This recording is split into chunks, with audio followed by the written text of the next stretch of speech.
색다새가 들려주는 이야기 색들이.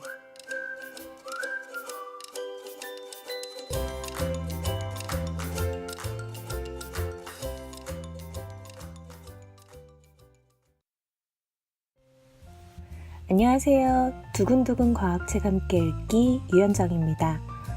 오늘은 리처드 파인만을 읽는 세 번째 시간입니다. 1부에서는 리처드 파인만의 어린 시절, 2부에서는 맨해튼 프로젝트를 수행하던 시절의 이야기를 함께 읽어보았습니다. 파인만에게 많은 영향을 끼친 시절에 대한 이야기를 하면서 여러분을 돌아보는 시간을 꼭 가져보시길 바란다는 말 덧붙였는데요. 나의 삶에 큰 영향을 끼친 시절 혹은 내가 누군가에게 어떠한 영향을 끼치는가에 대한 어떤 생각을 하셨을지 궁금하네요.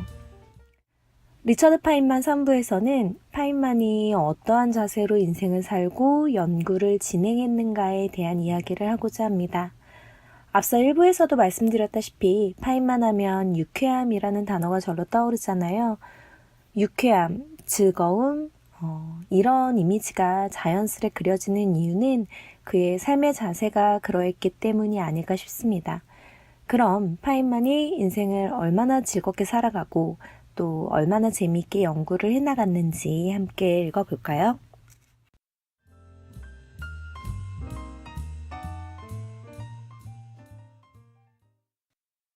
나는 희한한 것을 해보고 싶었습니다.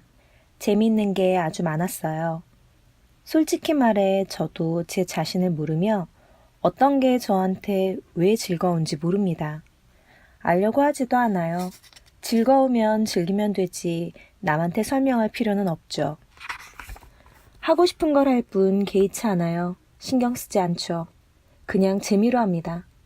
재미는 정의 내릴 수가 없죠. 사람마다 재미있는 게 다르니까요. 파인만의 이 말은 파인만이 삶을 살아가는 자세를 투영시켜주지 않나 싶습니다. 지지자 부려 호지자, 호지자 부려 락지자. 제 다이어리의 한 페이지를 차지하고 있는 말인데요. 아는 사람은 좋아하는 사람만 못하고 또 좋아하는 사람은 즐기는 사람만 못하겠죠. 그래서 저도 어떤 일을 할 때 즐기면서 하고자 하는데요. 솔직히 즐기면서 하는 건 노력만으로는 안 되더라고요. 그것을 하는 재미에 정말로 푹 빠져야만 가능한 일인데요. 파인만에게 있어서는 물리학이 바로 그런 즐거움의 대상이었겠죠?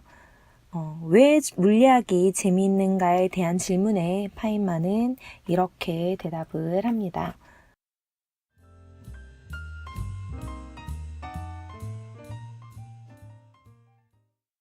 전 동기가 뭔지는 모릅니다. 자연을 알아가는 게 즐거울 뿐이죠. 뽐내는 기술 때문에 그럴 수도 있어요. 남들을 못 푸는 걸 풀면 뿌듯해지죠. 남들보다 더 똑똑하다는 걸 드러내고 싶어지고요. 아마 그런 거지 싶습니다. 잘은 모르겠지만 그게 나름 큰 재미지요. 퍼즐을 내주시면 저는 아주 좋아라 합니다.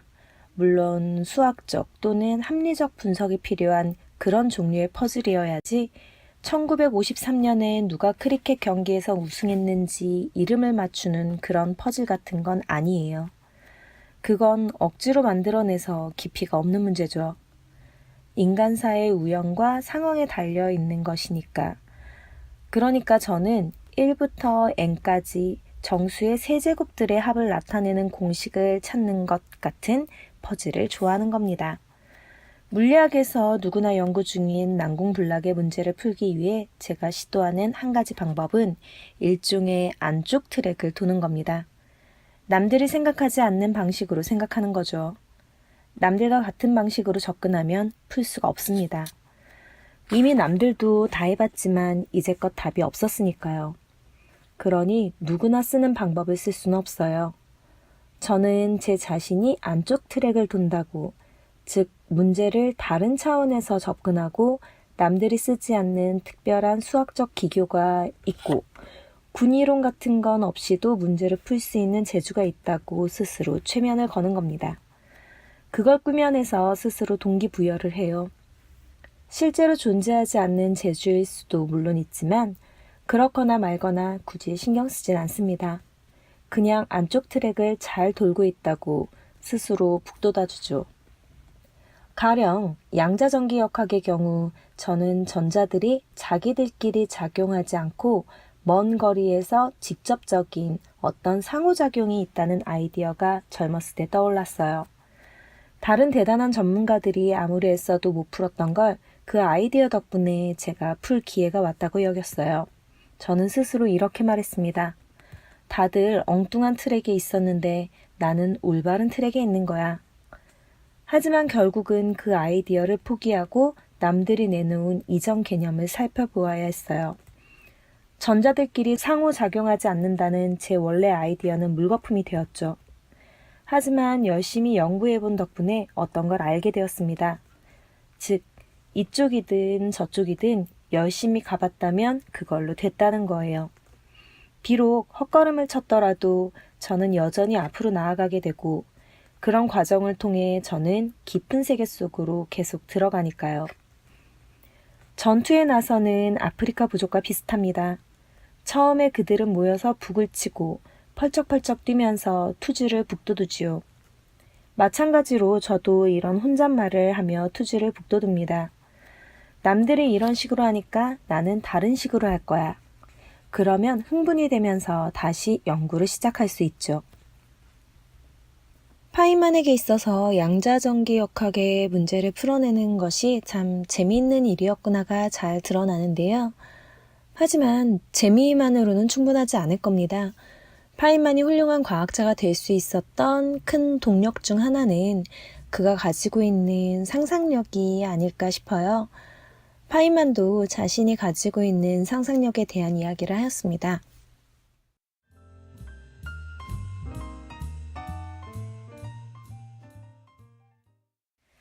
늘 상상하도록 저를 이끈 사람은 아버지였습니다. 우리가 지구에 온 화성인이라서 모든 걸 새로 알아내야 한다는 식이었어요.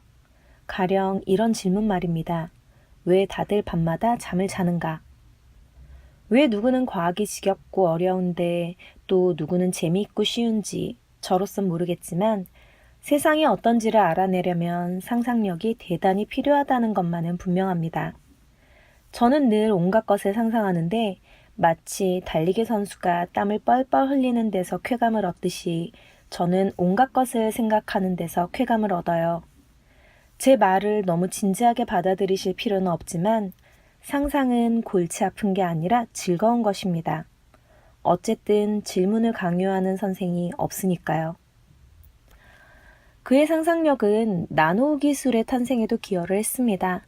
한때 그는 크기를 늘리고 줄이는데 푹 빠져 있었던 적이 있었는데요. 1959년에 미국 물리학회에서 맨 아래에는 공간이 넉넉하다라는 제목의 강연을 하면서 아주 작은 기계에 대한 설계와 제작을 이야기하였습니다.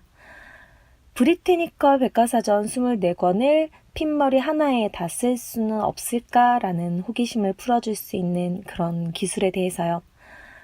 그리고 더 나아가 전 세계 모든 책을 작은 공간에 담아낼 수 있을까에 대한 이야기도 이렇게 풀어갑니다.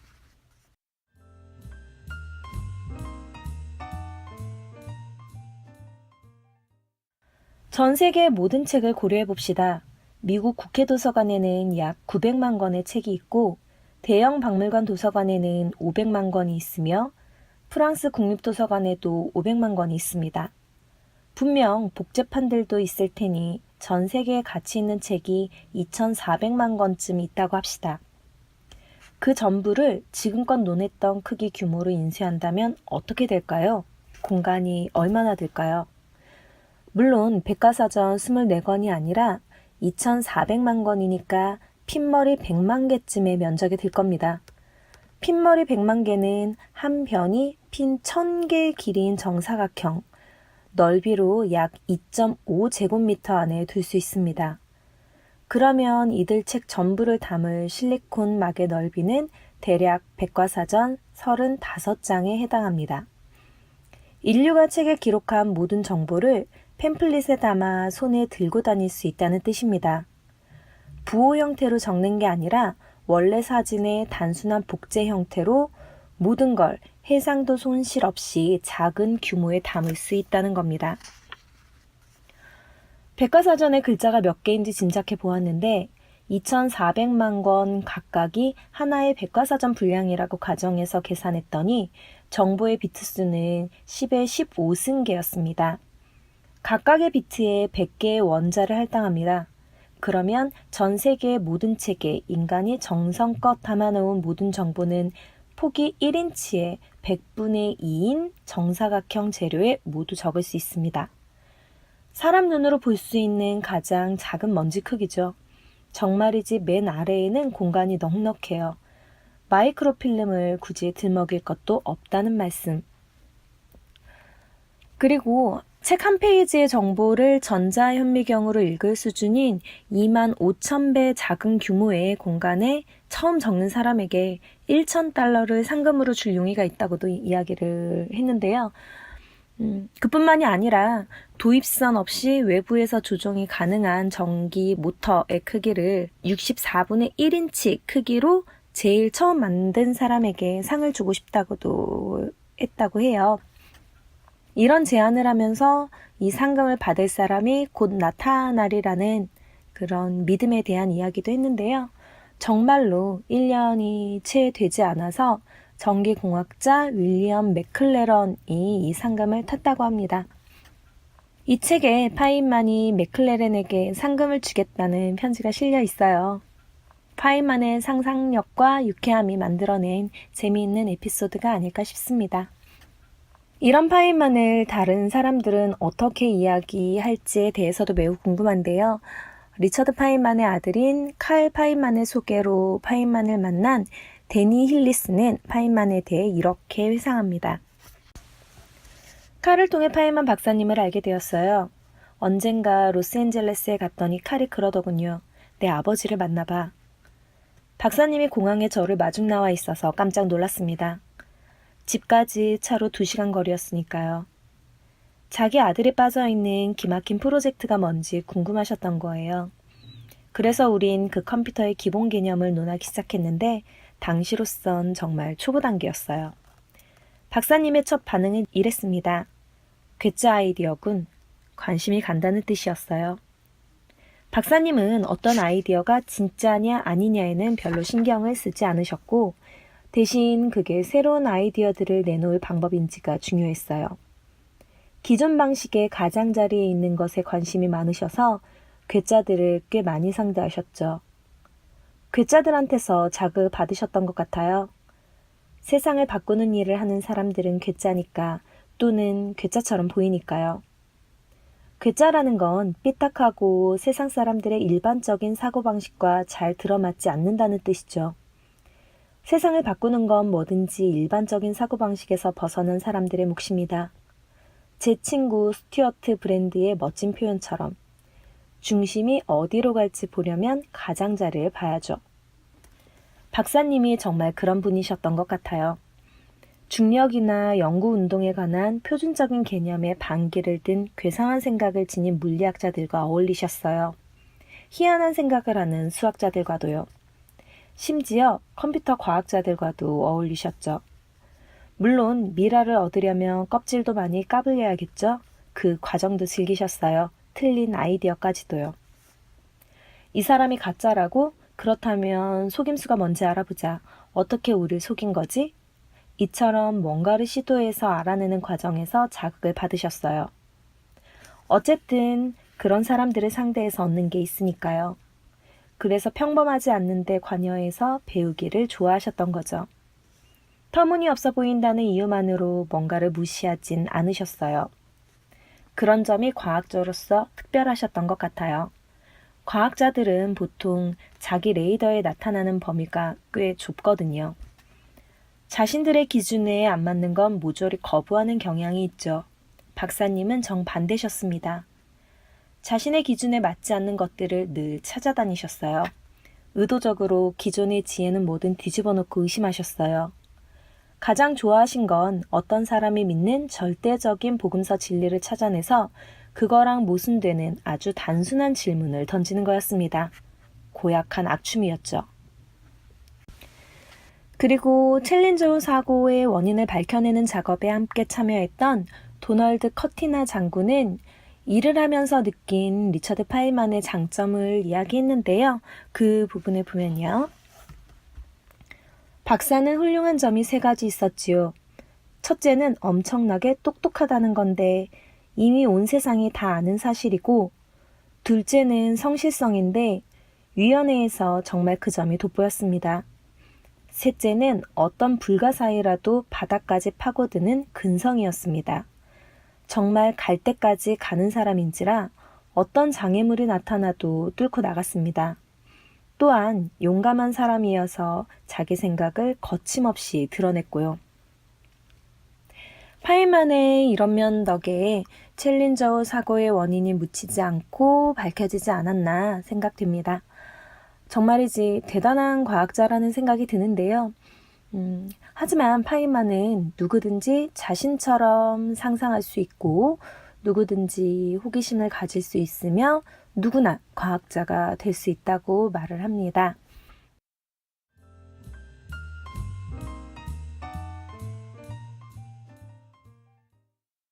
누구든 제가 상상하는 것처럼 상상할 수 있을까요? 물론입니다. 저는 열심히 연구하는 보통 사람일 뿐이에요. 특출한 사람이 따로 있는 게 아닙니다. 관심이 생겨서 이런저런 걸 배우게 되는 것일 뿐 그냥 보통 사람들이지요. 양자역학을 이해하는데 또는 전기장을 상상하는데 재능이나 특별한 능력이 필요하진 않습니다. 그런 건 특별한 연습이 아니라 읽고 배우고 연구하면 얻어집니다. 제가 태어날 때부터 양자역학을 알았던 게 아니고 지금도 양자역학을 잘 모릅니다. 저는 물질이 원자로 이루어져 있다는 걸 모르고 태어났고 그걸 시각화할 수도 없기에 제가 빠는 우유병을 보고서도 그게 작은 공들이 마구 움직이는 덩어리인 줄은 몰랐어요. 여느 사람들처럼 저도 배워야 했죠. 그러니 보통 사람도 연구와 상상과 수학에 많은 시간을 들이면 과학자가 되는 겁니다. 지금까지 즐거운 삶을 살아가고 재미있게 연구를 진행하는 파인만에 대한 부분을 함께 읽어보았습니다. 마지막에 파인만이 말한 대로 읽고 배우고 연구하는 데 많은 시간을 투자한다면 과학자가 될 수 있다는 말을 우리 청소년들에게 해주고 싶네요. 모두가 과학자를 꿈꾸지는 않을 테니 읽고 배우기를 게을리하지 않는다면 과학을 좀 더 즐겁게 받아들일 수 있지 않을까 싶은데요. 이 책을 통해 새로운 즐거움을 얻어가시길 바랍니다. 크리스토퍼 사이크스의 리처드 파인만 함께 읽기는 여기까지고요. 다음 시간에는 여성 과학자를 한번 만나보고자 합니다. 누구일지 궁금한 마음을 가지고 두근두근 과학책 함께 읽기 다음 방송 기대해 주시기 바랍니다. 그럼 다음 시간에 또 만날게요.